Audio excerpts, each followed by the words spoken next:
The Megahorn, Report 1. Siren heads, a race of malicious creatures whose origins are unknown. There isn't just one. They can be found all over the world, each sharing similar abilities to warp the minds of the victims. They do this with the sounds they produce from their siren-looking heads. Many people, once they hear these calls, are drawn deeper and deeper into the nesting layers of these creatures and are never heard from again. Those who survive tend to always be worse off for the encounter, suffering both physical, mental, and/or spiritual energy. The really unlucky ones are infected and either fall into the creature's thrall or are mutated to a form not human. There are also several dangerous variations that all have unique abilities in addition to their mind-altering horns. Not only are their abilities different, often more powerful, but their behaviors are atypical. Most of these variants are just as malicious as their common versions. In some cases, such as the infamous multi-head siren head, even more so. It is only a theory where these variants come from, but it's of the belief that these variant siren heads emerge after certain factors, one being consuming a certain amount of people, and the other is staying alive for a long period of time. It may be those factors combined with the environment that a siren head sets up to nest that factors into the resulting variant. Few are as intelligent as the ones behind the giant incident, where 4 variant siren heads were able to summon a massive giant that completely wiped out an average-sized town.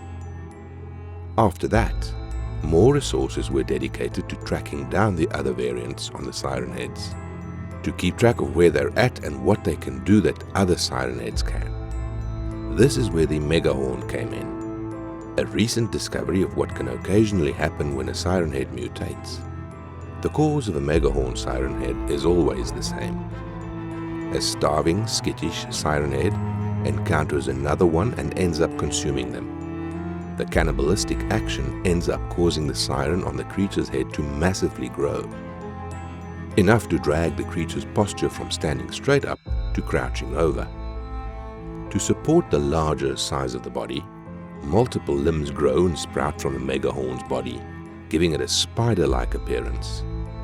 With the growth of the siren, the Megahorn's range is exponentially wider than the average siren head. The sound it can make is also even stronger. Getting too close to a Megahorn's full blast can cause the heads of weaker creatures to, explode. Weaker creatures include humans as well. Megahorn is different from most siren heads as the creature is not a nester. Megahorn tends to roam around, probably due to its larger size increasing the food requirement.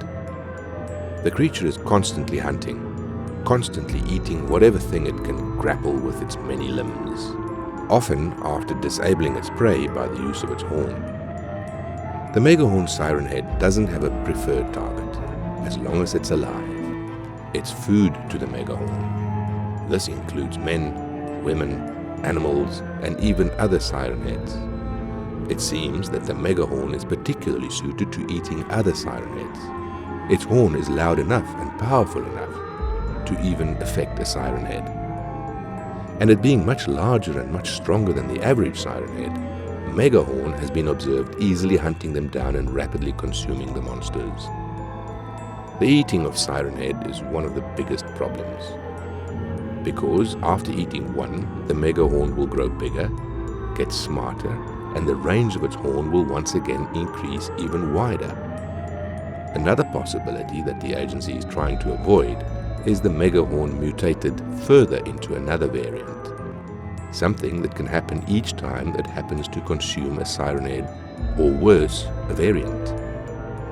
One of them will be the magic number needed to trigger said evolution, which will only put more people in danger as its abilities grow more and more dangerous. Efforts have to be made to keep it from consuming siren heads, and as horrible as it sounds, it's almost preferred that it victimizes humans and animals over other siren heads. Not that the agency will allow it to feed on humans, The use of suggestive drugs and warding away curious campers will usually keep humans away from it. Similar to using sniper tactics and the use of explosives to injure it is also effective. Things that would work on basic siren heads will also apply to the Megahorn. Killing it, while difficult, is possible. Like most things in this world, if it can bleed, it can die. One of the issues is keeping the Megahorn in place long enough to do such injuries. One of the core attributes of a Megahorn is that the creature is an opportunistic hunter and a coward. What could threaten it will cause the Megahorn to retreat if it can't kill what is attacking it. For such a massive creature, the monster is surprisingly cautious about protecting its existence. Likely, the reason it wanders around and why it constantly attacks weaker or injured siren heads is to get bigger and bigger. The creature seems to be fleeing from something and doing everything it can to get as tough as possible.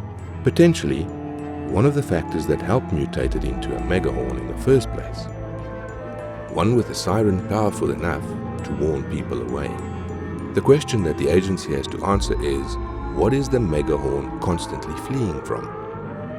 Something it encountered as a siren head drove it out of its nest and proceeded to perform a hazy act of cannibalism.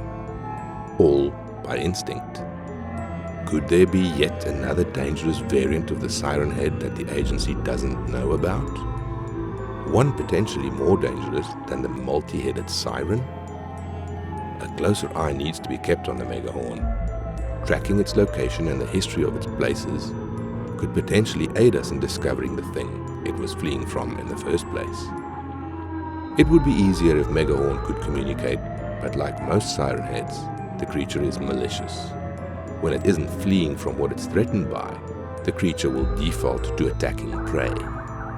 So far, Megahorn has been recently sighted in the northern regions of the Canadian tundras and is steadily making its way even further north.